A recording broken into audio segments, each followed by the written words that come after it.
La metacognición. Empecemos por examinar la etimología de la palabra. La palabra metacognición, en ella aparece en primera instancia el prefijo griego meta, que denota, entre otras acepciones, la de traslación, paralelo, cambio, posteridad, transformación, compañía. En voces como metamatemática se usa para referirse al estudio de los tipos de razonamiento y de demostración propios de la matemática. Luego, la metamatemática es una disciplina cuyo objeto de estudio es la matemática. En metafrasis se designa la interpretación de una obra o texto. Metainfección significa consecutivo o posterior a un proceso infeccioso. Metalenguaje implica el lenguaje usado para enseñar otro idioma. Y en metafísica es el estudio que va más allá de la física. Se tiene así que entre los varios significados que podemos atribuirle al prefijo griego meta está el de posterior a o que acompaña a. La otra raíz del término es cognición, que proviene del latín cognitio, cuyo significado es conocer. Por lo tanto, la definición nominal del término metacognición, es decir, de su significado etimológico, es lo que viene después o que acompaña al conocer.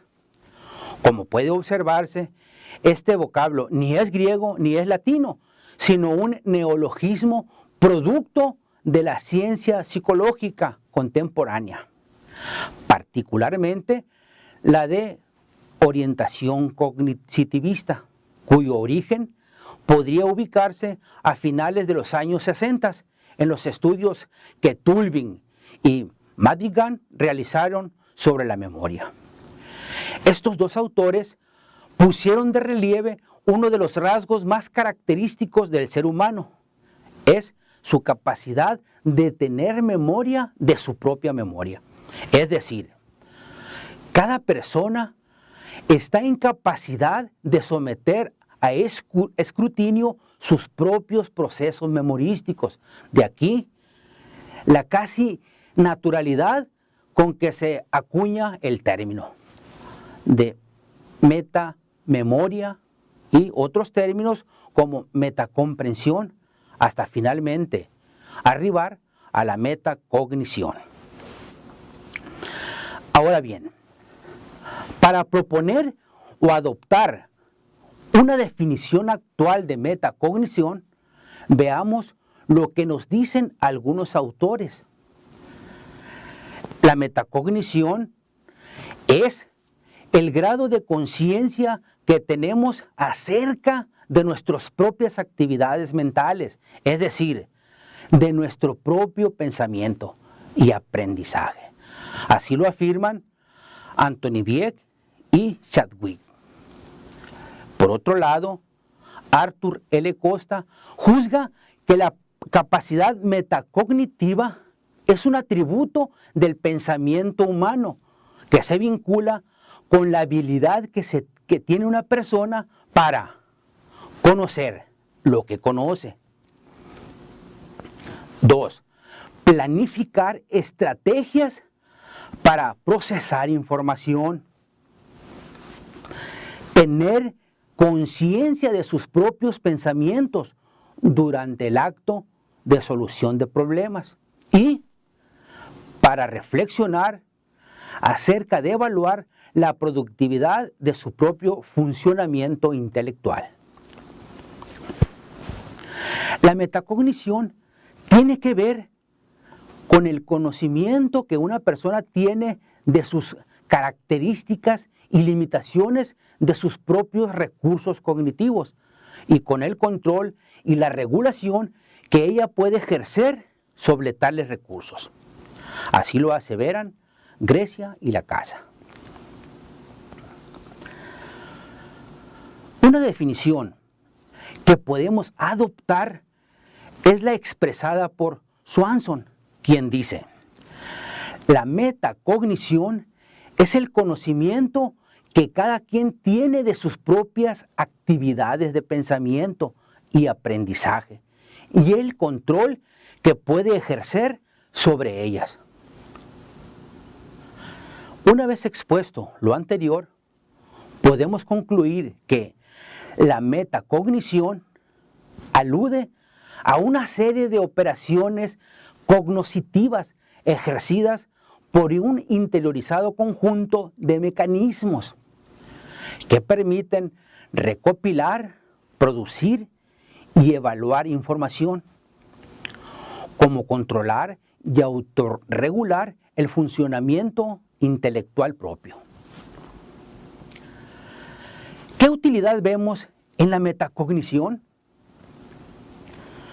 Como la metacognición implica tener conciencia de las fortalezas y debilidades de nuestro propio funcionamiento intelectual y de los tipos de errores de razonamiento que habitualmente cometemos, dicha conciencia nos ayudaría, dice Nickerson, a explotar nuestras fortalezas, compensar nuestras debilidades y evitar nuestros errores comunes, más garrafales.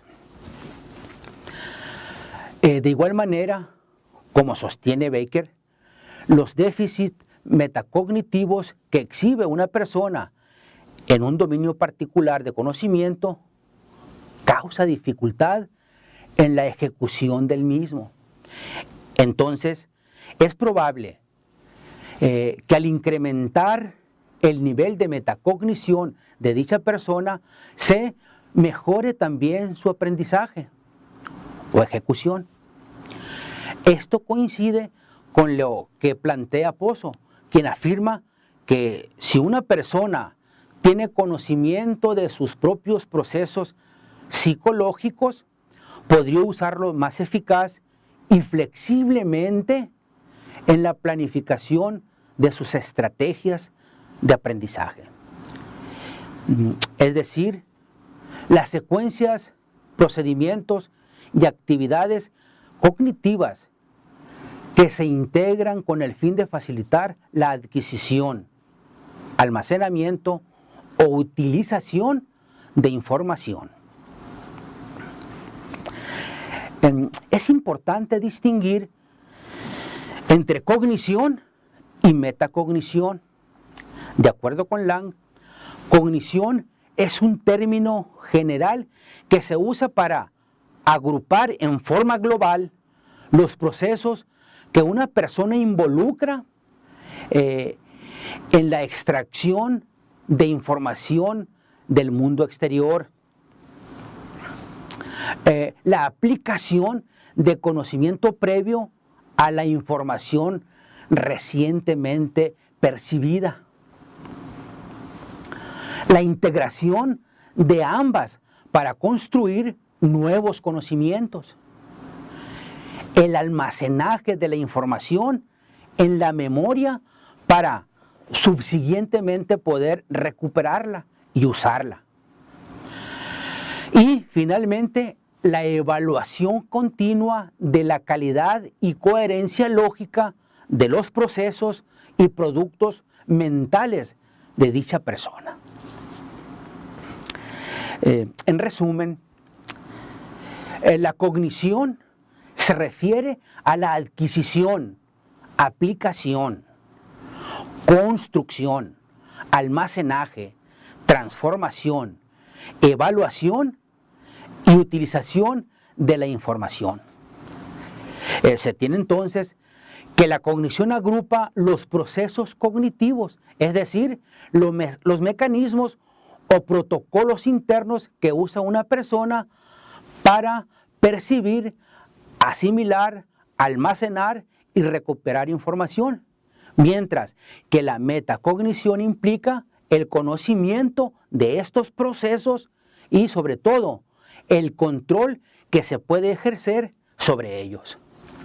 Confrontemos ahora metacognición y algunas tareas intelectuales. Por ejemplo, metacognición y aprendizaje en cuanto a regulación de los procesos cognitivos. Esto permite concebir los problemas de aprendizaje como deficiencia en el funcionamiento metacognitivo. Metacognición y resolución de problemas en cuanto a autorregulación. Esto permite a la persona planificar la estrategia de acuerdo con la cual desarrollará el proceso de la búsqueda de la solución de un problema. Aplicar la estrategia y controlar su proceso de desarrollo o ejecución. Evaluar el desarrollo del plan, es decir, de la estrategia diseñada a fin de detectar posibles errores que se hayan cometido. Modificar el curso de la acción cognitiva en función de los resultados de la evaluación. Por otro lado, metacognición y deficiencia experto novato en cuanto a experiencia metacognitiva. Esto sugiere que de dos personas con el mismo conocimiento acerca de algo, el experto aprovecha mejor al saber qué hacer con lo conocido a la hora de resolver un problema. Confrontemos ahora metacognición y ejecución académica, es decir, el rol del aprendiz. Por ejemplo, el mejoramiento académico sustancial que se deriva como consecuencia de que la persona sea más consciente de su propio desempeño cognitivo, convierte a la metacognición en un área bastante promisoria. Finalmente, confrontemos metacognición y habilidades del pensamiento. Es importante conocer y reflexionar en todo lo relacionado con el pensamiento en cuanto a sus formas mentales, para aprovechar mejor nuestros recursos cognitivos y también, por supuesto, nuestros conocimientos. Por eso, esta tarea intelectual es de suma importancia y es precisamente la que hemos de desarrollar en el presente curso. Desarrollo de habilidades del pensamiento.